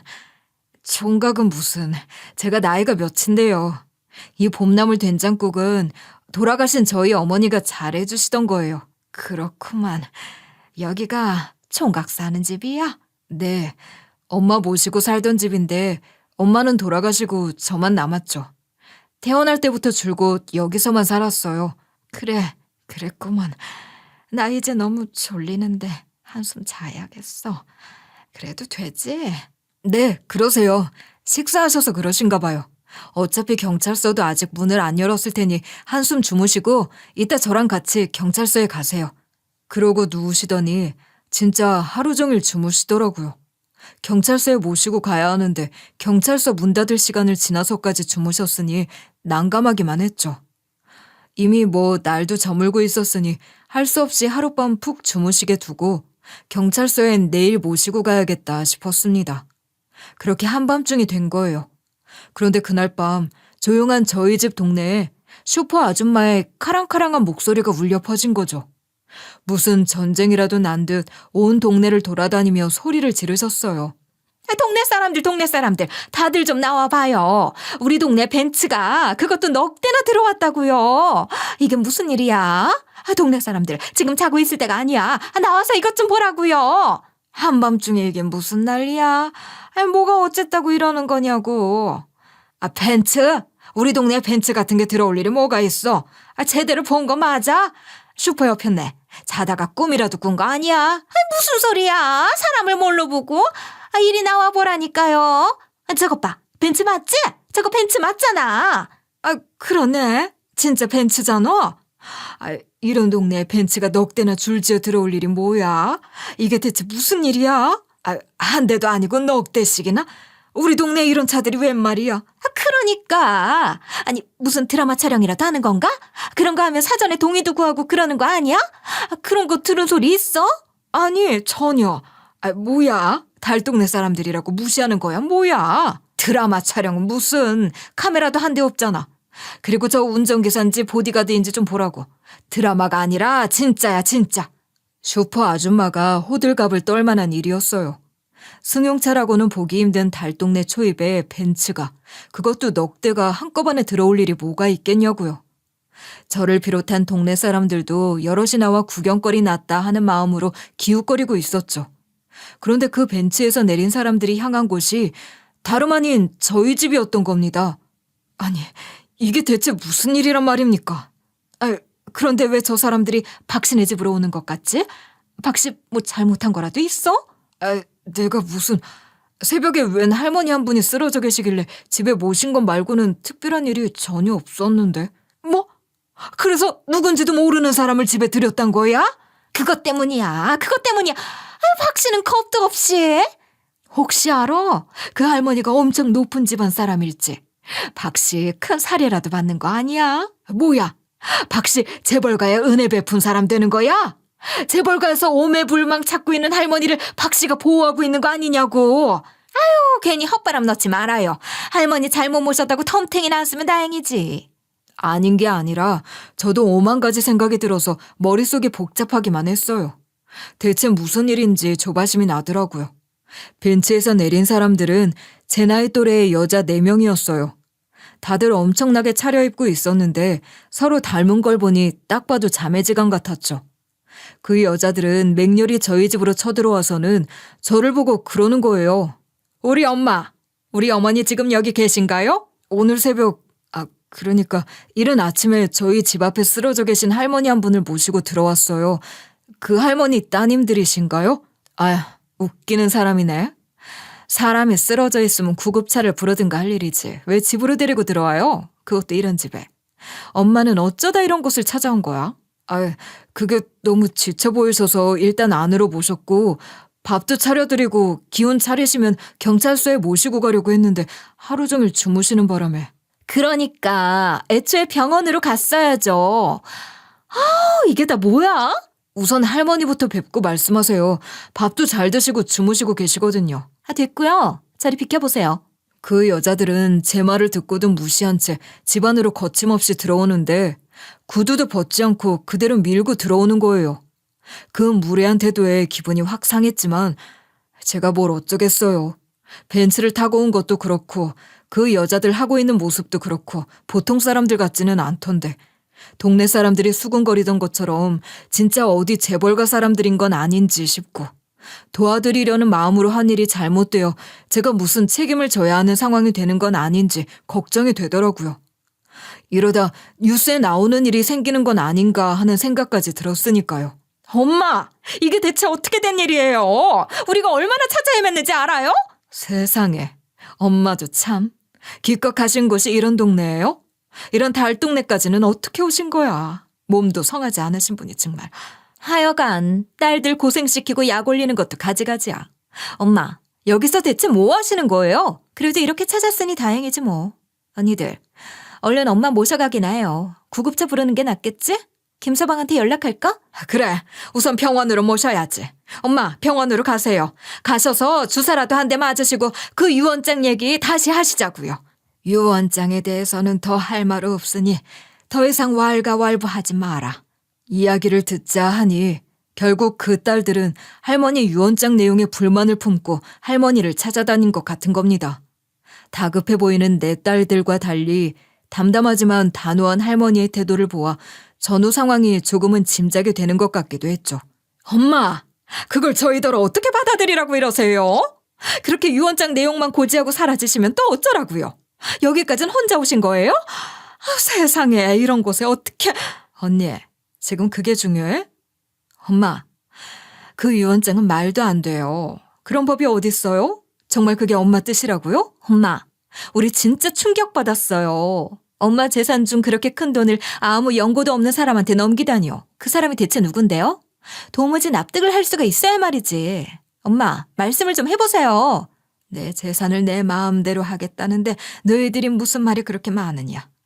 그 재산 일구는데 너희들이 한 일이 뭐가 있어서 우리들이 한 일이 왜 없어요? 엄마 편찮으시면 병원에 모시고 간병하고 또 그거 다 내 돈으로 한 거 아니냐. 너희들이 뭘 했는데. 손주 한번 데려온 적이 있기라냐. 뭘 했어. 엄마도 참.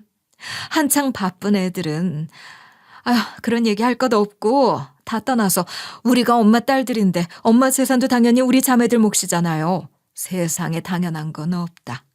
너희들이 지금껏 누린 것들도 당연한 게 아니야.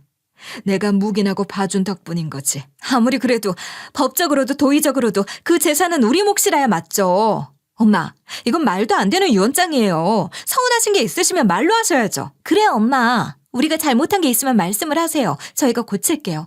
너희들이 어떻게 한다고 해서 바뀌는 게 아니야. 유언장을 다시 쓸 일은 없다. 엄마, 정말 이러실 거예요? 후회 안 하시겠어요? 내 인생 마지막은 내가 정한다. 나는 그 어느 때보다 옳은 결정을 한 거야.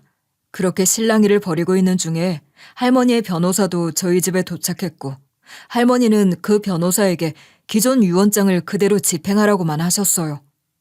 딸들은 길길이 날뛰었지만 할머니가 워낙 단호하셨으니 뭐라 더 하지 못하고 숨소리만 점점 더 거칠어지더라고요. 그렇게 할머니의 네 딸들과 변호사까지 좁고 누추한 저희 집에 비집고 들어와 그 밤을 그렇게 지새우게 된 겁니다. 그런데 그날 새벽 할머니는 저희 집에서 세상을 떠나셨어요. 어떤 고통도 없이 평온한 모습으로 주무시듯 돌아가신 거죠. 생판 모르는 할머니가 저희 집에서 돌아가신 것인데 정말 놀랄 일은 그때부터 시작됐습니다. 할머니의 유언장에는 유산의 상당 부분을 제게 남기고 나머지는 모두 기부하라고 되어 있었던 거예요. 아니, 조금 더 정확히 하자면 제가 살고 있는 저희 집 주소에 살고 있는 사람에게 남기라고 되어 있었어요. 그게 바로 저인 거죠. 졸지에 알지도 못하는 분이 남긴 거액의 유산을 받게 된 것인데 그 돈이 얼마나 큰 돈인지 그런 걸 다 떠나서 그저 당황스럽고 어리둥절하기만 했습니다. 대체 그 할머니는 절 어떻게 하시고 아니 저희 집 주소를 어떻게 하시고 그 큰 돈을 남기신단 말입니까?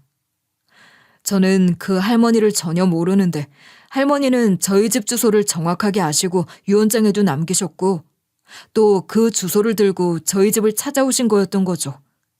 우연히 저희 집 앞에 쓰러지신 게 아니셨어요. 할머니와 저희 집이 대체 무슨 연관이 있었던 걸까요? 알고 보니 할머니와 저희 집의 연결고리는 바로 저희 엄마셨어요.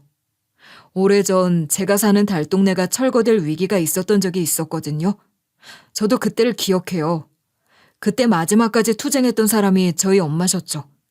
그리고 그 할머니는 당시 철거를 진행하려는 사측 부동산 중개인으로 저희 동네인 이 달동네에 여러 번 왔던 분이셨던 겁니다. 그때 사측이 무리하게 철거를 진행하는 바람에 일부 철거가 진행된 집들도 있었는데 그 할머니가 당시 철거가 진행 중인 걸 모르고 어느 집에 들어갔다가 큰일을 당할 뻔한 걸 저희 엄마가 구해주셨던 거예요. 그리고 밥이나 한 끼 먹고 가라며 밥도 차려주셨다는 겁니다. 저희 엄마 덕분에 목숨을 건진 할머니는 어떻게든 살해를 하려고 했지만 엄마는 아무것도 받지 않겠다고 하셨고 할머니는 목숨을 구한 것도 그렇지만 엄마가 차려준 밥 한 끼, 그리고 대범한 엄마의 모습에 깊은 감명을 받으셨던 거예요. 이 모든 사실은 할머니가 자신의 삶을 회고하며 쓴 회고록을 통해 알게 됐어요. 할머니의 변호사가 제게 그 책을 전해주셨는데 거기 묘사된 사람은 분명 저희 엄마셨죠. 할머니는 회고록에서 아무 말 없이 팔을 내민 그녀의 손에 생명을 건졌다고 표현하셨고 이어 얼음물처럼 시원했던 보리차 한 잔과 양은 냄비에 보글보글 끓던 된장국 냄새에 대해 묘사하셨는데 그 글을 읽으며 저도 모르게 엄마의 모습이 떠올랐어요. 밥이나 한 그릇 하고 가라는 그 말투도 틀림없는 엄마의 말투였지 뭡니까. 할머니는 아무것도 없는 가난한 사람이었던 저희 엄마가 그 어떤 사례를 바라기는커녕 그 밥상에 담아 따뜻하게 베풀어준 마음 앞에서 한없이 작아졌다고 하셨어요. 이후로 세월은 그냥 흘렀고 할머니의 자식들이 자란 만큼 할머니는 늙으셨죠. 세상은 더욱 차갑고 각박해졌고 말입니다. 그런 중에 자꾸만 이 달동네의 골목과 저희 엄마의 그 밥상이 자꾸만 기억 속에서 되살아났다는 거예요. 죽음이 가까워진다는 건 마음속 빛이 더 선명해진다는 뜻이라고 하더군요. 할머니는 재산을 정리하면서 망설임 없이 저희 집 주소를 떠올렸다고 합니다. 이건 변호사님이 해주신 말씀이에요. 그날 할머니를 살린 엄마의 손길, 또 그 손길로 차려준 한 끼에 대한 대가, 평생 잊지 못한 은혜에 조금 늦은 답장을 보내는 것뿐이라고 말이에요. 그 모든 이야기를 듣고 나니 엄마가 그토록 중요하게 생각하던 밥상이 제 인생을 바꾼 건 아닌가 그런 생각이 들더라고요. 제 마음속에 깊은 파장을 일으킨 감동과는 별개로 할머니의 유언장을 집행하는 데 있어서 그 딸들의 반발은 물론 엄청났습니다. 그야말로 격렬하게 달려드는 거죠. 할머니의 장례를 치르고 유언장 집행이 실질적으로 진행되기 시작한 상황에서 또 그 넉 대의 벤츠가 저희 동네에 나타났고 딸들은 더욱 격앙된 모습으로 저희 집으로 쳐들어온 거예요. 당신이 우리 엄마한테 뭘 했다고 그 큰 돈을 받겠다는 거예요? 염치도 없이? 물 한 잔 떠다 주고 밥 한 끼 차려준 게 뭐 그리 큰 은혜라고. 저희 엄마가 할머니 목숨을 구하신 분이라는 소리는 못 들으셨나요? 마리주와 생명의 은인이지. 사실 뭐 딱히 한 일도 없는 거 아닌가? 그냥 들어가서 손 붙들고 나온 것뿐이라면서 그게 무슨... 그리고 엄마 회고록에 보면 온통 그놈의 밥상 얘기뿐이라고요. 엄마도 참 정말 노망이라도 드신 거 아니야? 그깟 밥상에 뭐라고 유산을 준다는 거야? 기가 막혀서. 생명의 은인이고 밥상이고 간에 이건 말도 안 되는 거야. 엄마 정신이 온전치 않으실 때 작성하신 게 틀림없다고. 당신 우리 엄마 그날 처음 본 게 맞아? 그 전부터 다 알고 우리 엄마한테 접근했던 거 아니야? 그래, 그럴 가능성도 충분히 있지. 그랬다면 그건 사기야, 사기. 말도 안 돼. 우리가 엄마를 모신 게 몇 년인데 이런 사람한테 유산이라니. 이것 보세요. 다들 진정들 좀 하시고요. 전 할머니나 할머니의 회고록에 대해서도 전혀 몰랐고 저희 엄마와 할머니 사이에 그런 인연이 있다는 것도 전혀 몰랐어요. 믿기지 않았지만 회고록을 보고 조금은 이해할 수 있게 됐죠. 딸들이라면서 할머니 마음을 정말 모르시는 건가요? 뭐예요? 지금 우리가 우리 엄마 마음도 모르는 딸들이다 이건가요? 그렇잖아요. 그 회고록을 제대로 읽었다면 어떤 마음으로 그런 결정을 하셨던 건지 조금은 알 텐데요. 그쯤 되니 저도 슬슬 화가 나더라고요. 오죽하면 그 할머니께서 자식들에게는 유산을 한 푼도 남기지 않고 그 옛날 목숨을 구해준 저희 엄마를 떠올리셨을까요? 그간 얼마나 각박한 세상의 환멸을 느끼고 돈밖에 모르는 딸들에게 실망하셨으면 그러셨을까 그 말입니다. 그런 결정을 내린 어머니의 마음을 이해하지는 못할 망정 이런 식으로 제게 찾아와 염치가 없다는 둥 그 돈 받을 자격이 있네 없네 하는 것이 화가 나기 시작했어요. 그러니 제 말도 곱게 나가질 않는 거죠. 큰 돈이 눈앞에 왔다 갔다 하니까 제정신이 아닌 모양인데 이것 보세요. 당신은 그 돈 받을 자격이 없어. 우리가 그 꼴 그냥 보고만 있을 것 같아? 그러니까 말이야. 괜히 일 키우지 말고 그냥 그 돈 포기하고 내놓는 걸로 깔끔하게 처리하죠. 그렇게만 해준다면 우리가 어느 정도 성의는 보일 수 있어요. 그게 어디야? 사는 걸 보아하니 그런 돈도 평생 못 만져볼 사람 같은데. 저희가 제안하는 대로 하시죠. 그 돈이 어떤 돈인데 감히 그런 돈을 넘봐? 돈을 떠나서 나는 할머니의 진심을 지켜드리고 싶네요. 마지막 순간에 그런 결정을 하신 그 마음을 말입니다. 뭐야? 그래서 지금 정말 해보자는 거예요? 기가 막혀. 언니들 됐어. 긴 말 할 것 없고 법으로 밀어붙여. 우리가 명분이 없어 뭐가 없어? 결국 그 딸들은 유류분 반환 청구 소송까지 걸어왔으나 그 딸들은 할머니 살아생전 이미 할머니에게 증여 형식으로 받은 재산이 만만치 않았고 그것에 대한 근거 또한 할머니가 변호사를 통해 이미 다 만들어둔 상황이었어요. 탐욕스러운 딸들은 이미 할머니 재산을 탐낼 만큼 탐내고 챙길 만큼 챙겨 가져갈 만큼 다 가져가 놓고도 여전히 할머니 유산을 노리고 있는 괘씸한 딸 자식들이었던 겁니다. 그런 자식들 모습에 회의감을 느낀 할머니가 그런 결단을 내렸던 것을 저는 너무나도 이해할 수 있었어요. 법적 공방까지 펼쳤으나 그 딸들이 더 챙겨갈 수 있는 유산은 그리 많지 않았고 할머니가 원하던 대로 제게 물려주신 유산과 사회환원 유산 모두를 지킬 수 있었습니다. 제가 사는 동안 그렇게 큰 돈을 구경하게 될 일도 없을 거라 생각했는데 제 수중에 그런 돈이 들어오다뇨. 아직도 실감이 나지 않지만 저는 그 돈을 의미 있게 쓰고 싶다는 생각만큼은 또렷하게 하고 있어요. 무엇보다 엄마 이름을 걸고 좋은 일을 해보고 싶다는 생각에 고민을 하다가 무료 급식소를 운영하면 어떨까 생각하게 됐어요. 할머니께 받은 유산을 기반으로 기금을 조성하고 저희 동네 사람들에게 일자리를 제공하며 무료 급식소를 운영하고 싶어요. 저도 그렇지만 저희 동네에는 일을 하고 싶어도 일자리가 마땅치 않아서 놀고 있는 사람들이 많거든요. 어리고 철없던 시절의 저처럼 일자리를 가려서가 아니라 받아주는 곳이 없어서 발만 동동 구르는 분들도 많으시다는 걸 전 잘 알거든요.